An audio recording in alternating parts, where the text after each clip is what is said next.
આગળ વધીએ ચેપ્ટર 5 માં દાખલાઓમાં સ્વાધ્યાય 5.7 મેગ્નેટિક મોમેન્ટ 1.5 જૂલ પ્રતિ ટેસ્લા ધરાવતો એક ગજ્યો ચુંબક નિયમિત ચુંબકીય ક્ષેત્ર 0.22 ટેસ્લા સાથે એક રેખસ્થ રહેલો છે. મેગ્નેટિક મોમેન્ટ m બરાબર 1.5 જૂલ પ્રતિ ટેસ્લા ધરાવતો એક ગજ્યો ચુંબક નિયમિત ચુંબકીય ક્ષેત્ર b બરાબર 0.22 ટેસ્લા જાતે એક રેખસ્થ રહેલો છે. એનો મતલબ m સમાંતર b સદિશ હશે, એને કહેવાય એક રેખસ્થ. તો પેલા જવાબમાં માંગ્યું છે શું આપણને, બોલો?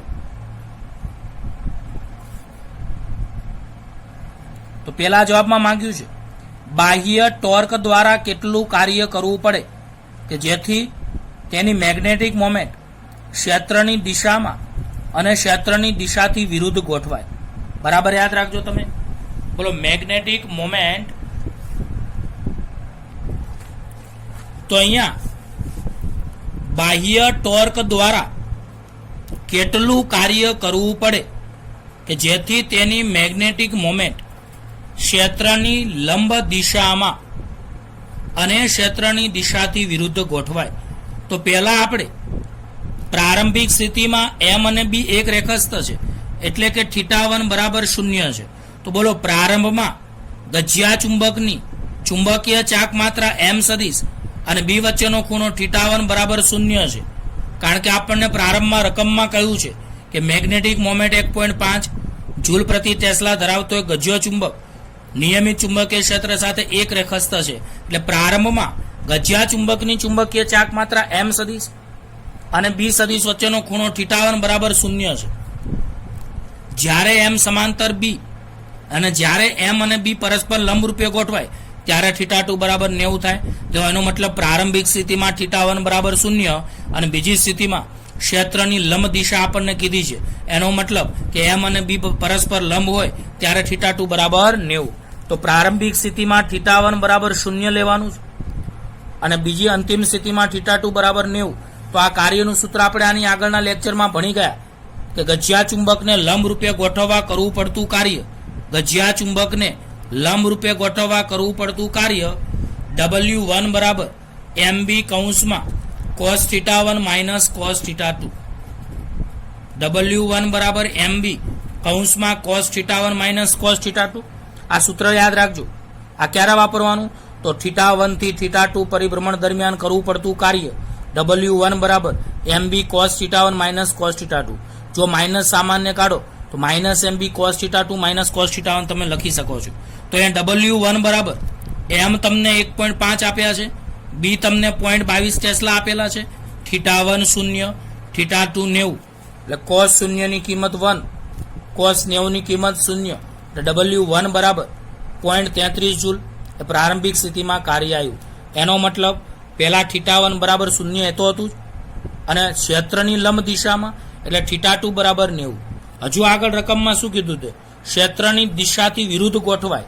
હવે આપણે બીજી સ્થિતિમાં ક્ષેત્રની દિશાથી વિરુદ્ધ ગોઠવાય તો m સદિશ અને b સદિશ પરસ્પર વિરુદ્ધ થાય તો θ2 180 બને. એટલે અહીંયા તમે જ્યારે ચુંબકને b સદિશની વિરુદ્ધમાં ગોઠવવામાં આવે ત્યારે θ2 બરાબર કેટલા આવશે? 180 ડિગ્રી. આ કિસ્સામાં કરવું પડતું કાર્ય W2 બરાબર MB cos θ1 માઇનસ અહીંયા θ2 સંજ્ઞા વાપરી હતી એટલે અલગ સંજ્ઞા આપણે θ2 અહીંયા વાપરી. તો W2 બરાબર MB, θ1 એટલે 0, θ2 એટલે 180, M ની કિંમત 1.5, B ની કિંમત 0.22, cos 0 ની 1, માઇનસના માઇનસ, cos 180 એટલે -1, માઇનસ માઇનસ પ્લસ એટલે 1 + 1 2 એટલે 0.66 જૂલ તમારે અહીંયા આવશે. તો આ બીજી સ્થિતિ માટેનું આપણને કાર્ય મળી ગયું. તો એકદમ સરળ વાત હતી કે બાહ્ય ટોર્ક દ્વારા કેટલું કાર્ય કરવું પડે કે જેથી તેની મેગ્નેટિક મોમેન્ટ પેલું ક્ષેત્રની લંબ દિશામાં એટલે θ2 બરાબર 90, બીજું ક્ષેત્રની વિરુદ્ધ દિશામાં એટલે θ2 બરાબર 180. અને કાર્યનું સૂત્ર યાદ રાખવાનું M B cos theta 1 minus cos theta 2. અહીં થીટા 2 સંજ્ઞા વાપરી છે એટલે અહીંયા થીટા 2 ડેશ કરેલું છે. આવડે. હજી આપણે બીજા જવાબ બે માંગ્યા છે કે કિસ્સાઓ 1 અને 2 માં ચુંબક પર લાગતું ટોર્ક કેટલું હશે. તો ટોર્ક શોધવાનું છે. કિસ્સાઓ 1 અને 2 એટલે એનો મતલબ એકવાર તમારે થીટા 90 લેવાનો અને એકવાર થીટા 180 લેવાનો. તો કિસ્સા 1 માં થીટા 1 90 છે અને 2 માં થીટા 2 180 છે. તો આ માટેનું આપણે ટોર્ક શોધવાનું છે. તો પ્રિય વિદ્યાર્થીઓ, જ્યારે ચુંબકને ચુંબકીય ક્ષેત્રને લંબ રૂપે ગોઠવીએ એટલે કિસ્સા 1 માં આપણને ચુંબકને ચુંબકીય ક્ષેત્રને લંબ રૂપે ગોઠવવાની વાત કહી છે અને કિસ્સા 2 માં ચુંબકને ચુંબકીય ક્ષેત્રની વિરુદ્ધ ગોઠવવાની વાત કહી છે. તો જ્યારે ચુંબકને ચુંબકીય ક્ષેત્રને લંબ રૂપે ગોઠવીએ ત્યારે તેના પર લાગતું ટોર્ક ટાઉ1 બરાબર એમ બી સાઇન થીટા 2, એમ 1.5, બી 0.22, થીટા 2 90, સાઇન 90 ની કિંમત 1 એટલે ટોર્ક ટાઉ1 0.33 ન્યૂટન ઇન્ટુ મીટર જેટલું મળે. તો આટલું ટોર્ક લાગશે જે ચુંબકીય ચાક માત્ર બી સદિશની દિશામાં લઈ જવા પ્રયત્ન કરશે. તો બોલો આટલું ટોર્ક એ ચુંબકીય ચાક માત્ર બી સદિશની દિશામાં લઈ જવા પ્રયત્ન કરશે એટલે કે એમ સમાંતર બી લઈ જવા પ્રયત્ન કરશે. બીજું, જ્યારે ચુંબકને ચુંબકીય ક્ષેત્રની વિરુદ્ધ ગોઠવવામાં આવે તો થીટા 2 ડેશ 180 બને એટલે અહીંયા ટોર્ક ટાઉ 2 બરાબર એમ બી સાઇન થીટા 2 ડેશ. તો એમ બી 1.5, એમ ચુંબકીય ચાક માત્ર 1.5, બી 0.22, થીટા 2 ડેશ 180. તો આની આગળ આપણે થીટા 2 સંજ્ઞા અહીંયા ધારી હતી અને આગળમાં એટલે અહીંયા થીટા 2 લીધેલી છે. અહીંયા આપણે થીટા 2 ડેશ ધારી છે એટલે અહીંયા 180 આપણે લીધા અને આના આધારે 180 ની કિંમત તો 0 એટલે ટોર્ક કેટલું આવે પ્રિય વિદ્યાર્થીઓ? 0 આવશે. હવે સ્વાધ્યાયનો 5.8 નંબરનો દાખલો આપણે ભણીએ. તો 2000 આંટા એટલે આંટાઓની સંખ્યા n બરાબર 2000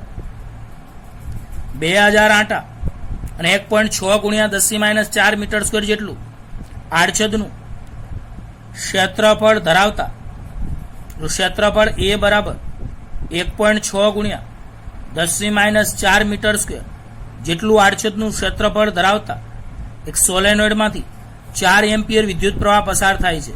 તો I બરાબર 4 એમ્પિયર અને તેને કેન્દ્રમાંથી એવી રીતે લટકાવેલ છે કે જેથી તે સમક્ષિતિજ સમતલમાં ભ્રમણ કરી શકે.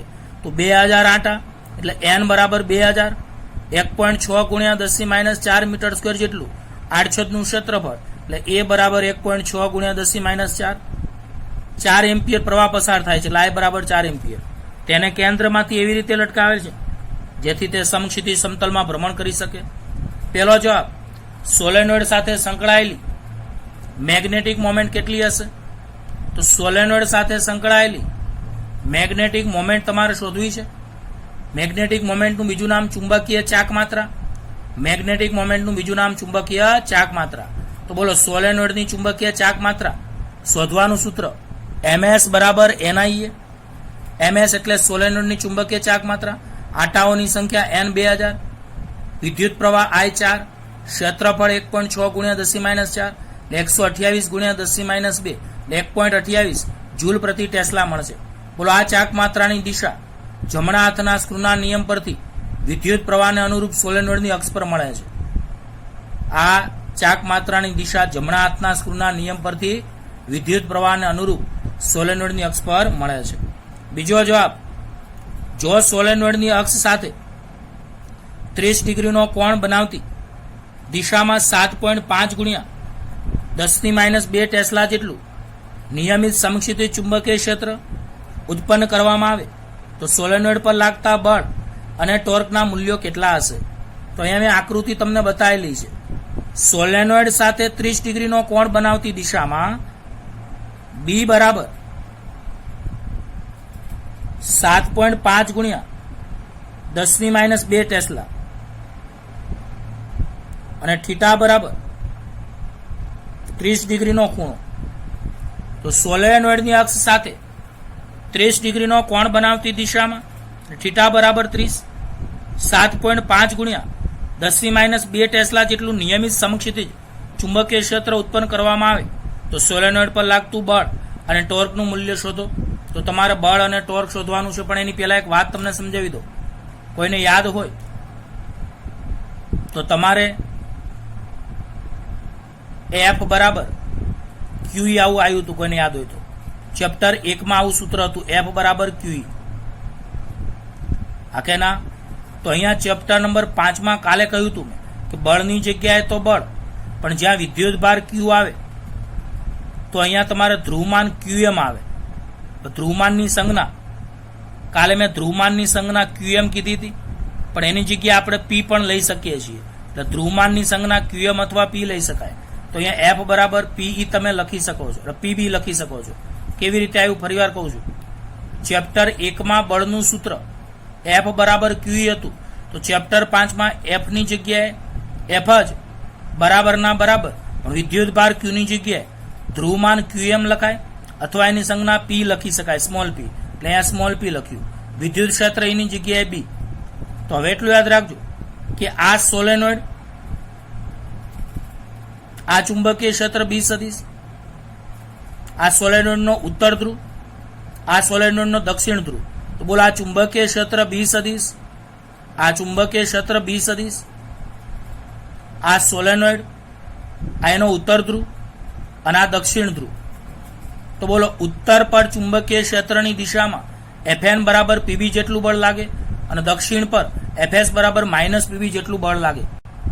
તો આ બરાબર યાદ રાખજો કે ઉત્તર પર ચુંબકીય ક્ષેત્રની દિશામાં બળ લાગે છે, દક્ષિણ પર ચુંબકીય ક્ષેત્રની વિરુદ્ધ દિશામાં બળ લાગે છે. ધ્રુવમાનની સંજ્ઞા આપણે ક્યુએમ ની જગ્યાએ પી લઈએ તો આ સૂત્ર ફરીવાર કહું છું કે ચેપ્ટર 1 માં જેમ વિદ્યુત બળ એફ બરાબર ક્યુઈ આવતું હતું, એમ ચેપ્ટર 5 માં ચુંબકીય બળ એફ બરાબર પીબી લખી શકાય. હા કે ના? તો બોલો ઉત્તર પર ચુંબકીય ક્ષેત્રની દિશામાં Fn બરાબર પીબી જેટલું બળ લાગે છે, અને દક્ષિણ પર ચુંબકીય ક્ષેત્રની વિરુદ્ધ માઇનસ પીબી જેટલું બળ લાગે છે. આ બરાબર યાદ રાખજો.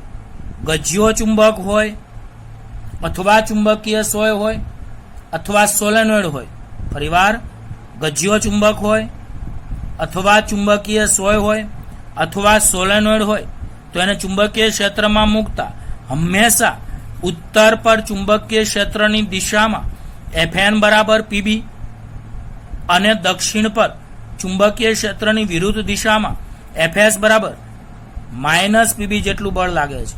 આમ બી તીવ્રતાવાળા ચુંબકીય ક્ષેત્રમાં મૂકેલા ચુંબક પર લાગતું પરિણામી બળ, બી તીવ્રતાવાળા ચુંબકીય ક્ષેત્રમાં મૂકેલા ચુંબક પર લાગતું પરિણામી બળ બરાબર ઉત્તર ધ્રુવ પર લાગતું બળ વત્તા દક્ષિણ ધ્રુવ પર લાગતું બળ.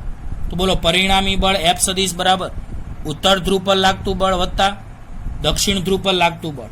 તો ઉત્તર ધ્રુવ પર લાગતું બળ Fn બરાબર પ્લસ પીબી, દક્ષિણ ધ્રુવ પર લાગતું બળ બરાબર માઇનસ પીબી બરાબર 0.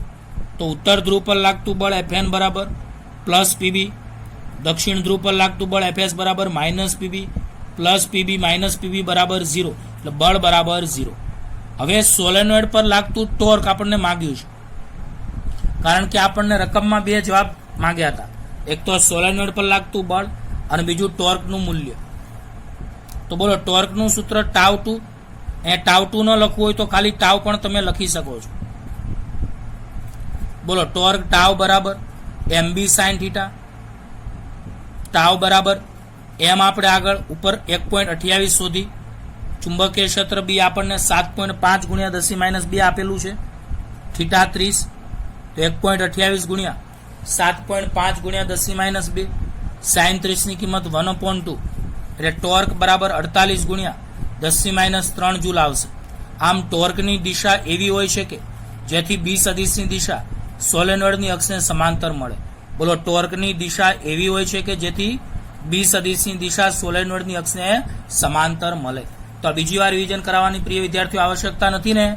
બધા દાખલા સહેલા છે, જરૂરિયાત પ્રમાણે હું 2 વાર સમજાવું છું, પણ બધા એકના એક સૂત્રો જ આવે છે, એટલે હું બીજી વાર સમજાવતો નથી. આ એકવાર ફરીવાર સમજાવી દો કે બી તીવ્રતાવાળા ચુંબકીય ક્ષેત્રમાં મૂકેલા ચુંબક પર લાગતું પરિણામી બળ એટલે કે સોલેનોઇડ પર લાગતું પરિણામી બળ બરાબર ઉત્તર ધ્રુવ પર લાગતું બળ વત્તા દક્ષિણ ધ્રુવ પર લાગતું બળ. ઉત્તર ધ્રુવ પર ચુંબકીય ક્ષેત્રની દિશામાં પીબી બળ લાગે, દક્ષિણ ધ્રુવ પર ચુંબકીય ક્ષેત્રની વિરુદ્ધ દિશામાં માઇનસ પીબી બળ લાગે, એટલે પરિણામી બળ શૂન્ય. હવે સોલેનોઇડ પર લાગતું ટોર્ક ટાઉ બરાબર એમબી સાઇન થીટા, એમ 1.28, બી 7.5 ગુણ્યા 10⁻², સાઇન 30 ની કિંમત 1/2 એટલે ટોર્ક તમને મળી જશે. આ ટોર્કની દિશા બી સદિશની દિશા સોલેનોઇડની અક્ષે સમાંતર મળે છે.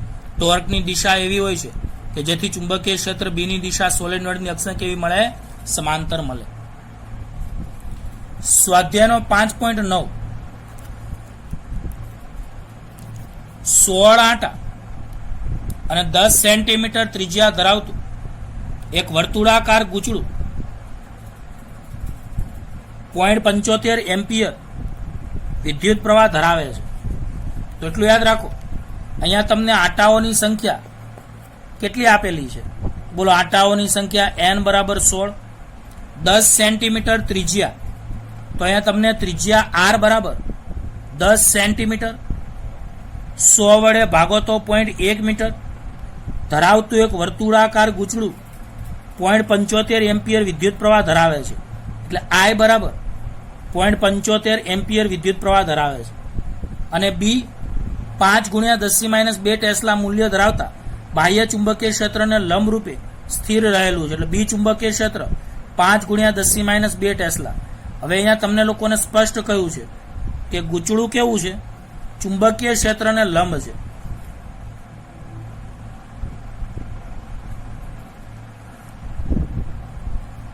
તો વિદ્યુત પ્રવાહ ધારિત ગૂંચળું ચુંબકીય ક્ષેત્રને લંબ છે, આવું આપણને કહ્યું છે. હવે ક્ષેત્રની દિશાને લંબ અને ગૂંચળાના સમતલમાં રહેલી ચુંબકીય ક્ષેત્રની દિશાને લંબ અને ગૂંચળાના સમતલમાં રહેલી અક્ષને અનુલક્ષીને ગૂંચળું મુક્ત ભ્રમણ કરી શકે છે.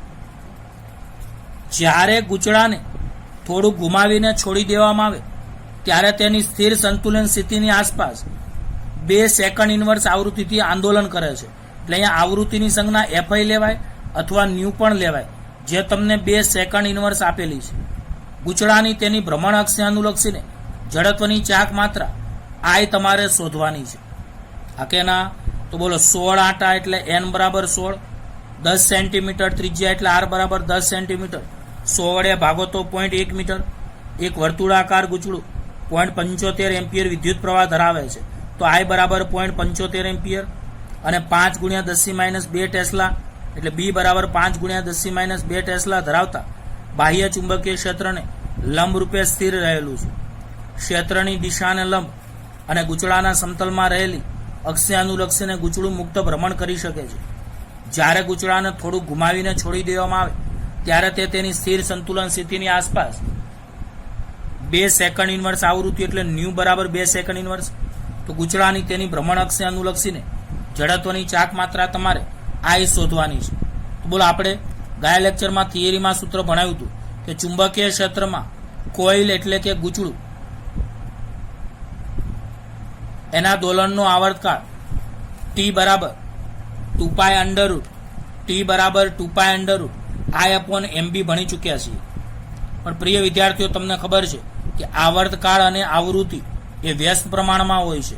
એટલે આવૃત્તિ ન્યુ બરાબર 1/T, માટે ન્યુ બરાબર આને ઉલટાવો તો 2π નો વ્યસ્ત 1/2π, √I/MB ની જગ્યાએ √MB/I. તો બોલો, આવર્તકાળ ટી બરાબર 2π√I/MB. તો બોલો, ન્યુ બરાબર આવૃત્તિ એટલે આવર્તકાળનો વ્યસ્ત, એટલે આવૃત્તિ ન્યુ બરાબર 1/T, એટલે ન્યુ બરાબર 2π નો વ્યસ્ત 1/2π વર્ગમૂળમાં MB/I. તો ન્યુ સ્ક્વેર બરાબર, બે બાજુ સ્ક્વેર કરો તમે તો ન્યુ સ્ક્વેર બરાબર વર્ગમૂળ ઉડી જાય એટલે અહીંયા MB થશે, 2π નો સ્ક્વેર એટલે 4π સ્ક્વેર અને અહીંયા I વધશે. સાદુરૂપ તો આવડે ને? હવે આપણે વિદ્યુત પ્રવાહ I =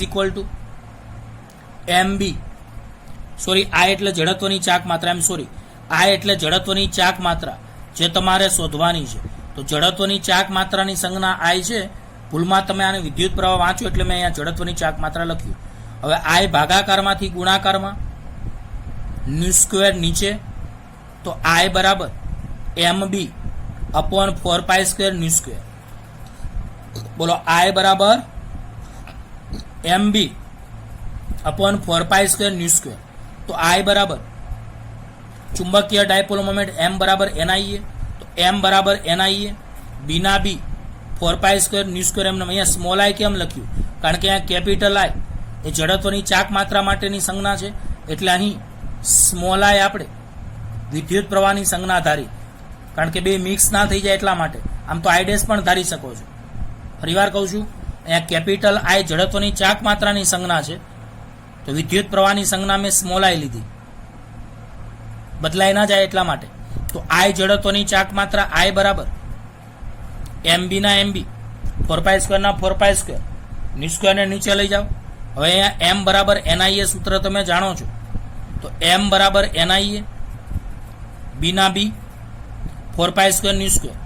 હવે n i એ આડછેદનું ક્ષેત્રફળ, તો વર્તુળાકાર ગૂંચળું છે, તો આડછેદનું ક્ષેત્રફળ એ બરાબર πr² તમે લખી શકો છો. એટલે આ તમે i બરાબર ni ના ni, a એટલે πr², b 4π² ν². તો અહીંયા તમારે ni પાઈ એક વાર ઉડી જાય એટલે r² b અપોન 4π ν² આવે. i બરાબર n ના n, i ના i, એક વાર પાઈ ઉડી જાય એટલે r² b છેદમાં 4π ν² વધશે. હવે આંટાઓની સંખ્યા n16, વિદ્યુત પ્રવાહ I 0.75, r એટલે 0.1 ત્રિજ્યા આપેલી છે, ઉપર બધી કિંમત લખેલી જ છે. બી ચુંબકીય ક્ષેત્ર 5 × 10⁻², 4 ના 4, પાઈ 3.14, આવૃત્તિ ν 2² એટલે 1.194 × 10⁻4. એટલે જડત્વની ચાક માત્રા I બરાબર 1.2 × 10⁻4 કિલોગ્રામ ઇન્ટુ મીટર² આવશે, કારણ કે જડત્વની ચાક માત્રાનું સૂત્ર I બરાબર 11 સાયન્સમાં mr² હતું. આના ઉપરથી એકમ કિલોગ્રામ ઇન્ટુ મીટર² આવે. ઓકે, હવે સ્વાધ્યાયનો 5.12 આપણે ગયેલા આની આગળના લેક્ચરમાં અક્ષ અને વિષુવ રેખાવાળા દાખલા ગણ્યા હતા, એવા જ દાખલા છે. એક નાના ગજિયા ચુંબકની મેગ્નેટિક મોમેન્ટ એટલે m 0.48 જૂલ પ્રતિ ટેસ્લા છે. ચુંબકના કેન્દ્રથી 10 સેન્ટીમીટર અંતરે એટલે r બરાબર 10 સેન્ટીમીટર 100 વડે ભાગો તો 0.1 મીટર. તો એક નાના ગજિયા ચુંબકની મેગ્નેટિક મોમેન્ટ m બરાબર 0.48 જૂલ પ્રતિ ટેસ્લા છે. ચુંબકના કેન્દ્રથી 10 સેન્ટીમીટર 100 વડે ભાગો તો 0.1 મીટર અંતરે. પહેલો જવાબ ચુંબકની અક્ષ પર, બીજો જવાબ વિષુવ રેખા એટલે કે લંબ દ્વિભાજક પર ચુંબક વડે ઉત્પન્ન થયેલી ચુંબકીય ક્ષેત્રની દિશા અને મૂલ્ય શોધો. બે જવાબ માંગ્યા છે, એક તો ચુંબકની અક્ષ પર અને બીજું વિષુવ રેખા એટલે કે લંબ દ્વિભાજક પર ચુંબક વડે ઉત્પન્ન થયેલી ચુંબકીય ક્ષેત્રની દિશા અને મૂલ્ય શોધો. તો એક બરાબર યાદ રાખજો કે અક્ષ હોય તો અક્ષ પર ચુંબકીય ક્ષેત્ર B ની દિશા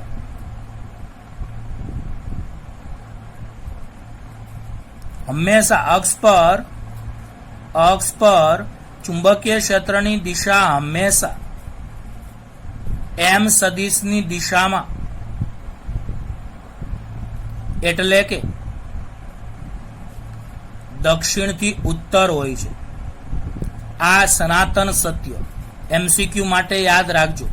બોલો, ચુંબકની અક્ષ પર ચુંબકીય ક્ષેત્ર BA ની દિશા હંમેશા m સદિશની દિશામાં એટલે કે ચુંબકીય ડાયપોલ મોમેન્ટની દિશામાં એટલે કે દક્ષિણથી ઉત્તર હોય છે. અને બીજું, વિષુવ રેખા પર ચુંબકીય ક્ષેત્ર BE ની દિશા હંમેશા m સદિશની વિરુદ્ધ દિશામાં એટલે કે ઉત્તરથી દક્ષિણ હોય છે. આ યાદ રાખજો. ઘણા કે આ કેવી રીતે આવ્યું? તો ચેપ્ટર 1 માં તમને યાદ હોય કે વિદ્યુત ડાયપોલની અક્ષ પર વિદ્યુત ક્ષેત્રની દિશા વિદ્યુત ડાયપોલ મોમેન્ટ P સદિશની દિશામાં હતું. એની ઉપરથી જ આ વાક્ય બનાવ્યું છે.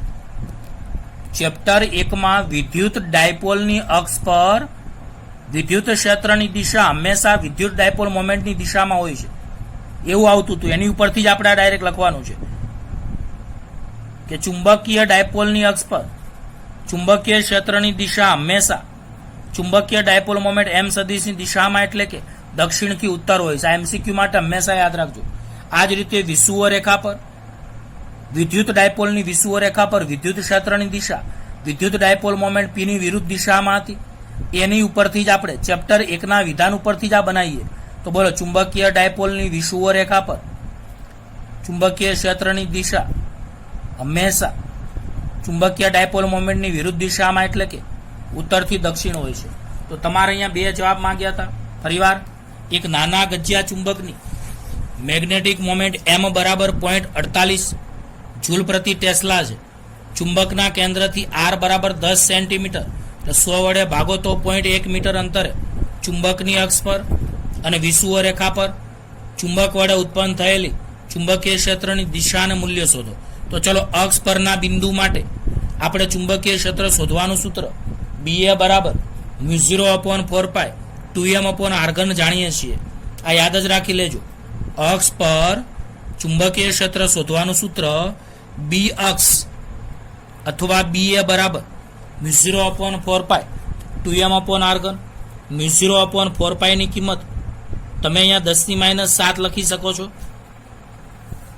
2 m 0.48 અને r એટલે 0.1 સાદુરૂપ આપતા 0.96 ગુણ્યા 10⁻4 ટેસ્લા. અને તમે જાણો છો કે 1 ગોસ બરાબર 10⁻4 ટેસ્લા એટલે BA બરાબર 0.96 10⁻4 ટેસ્લાની જગ્યાએ ગોસ લખી શકો છો. અને બોલો, દિશા કઈ? તો દક્ષિણથી ઉત્તર તરફ.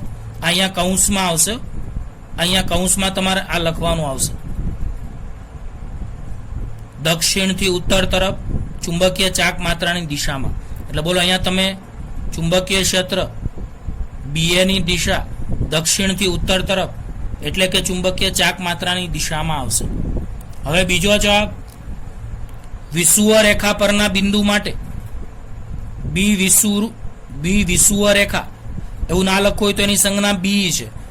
અક્ષ પરનું ચુંબકીય ક્ષેત્ર ન લખવું હોય તો B અક્ષની જગ્યાએ BA લખાય અને વિષુવવ રેખા માટે BE લખાય. બોલો, વિષુવવ રેખા પરનું ચુંબકીય ક્ષેત્ર BE બરાબર μ0/4π m/r3.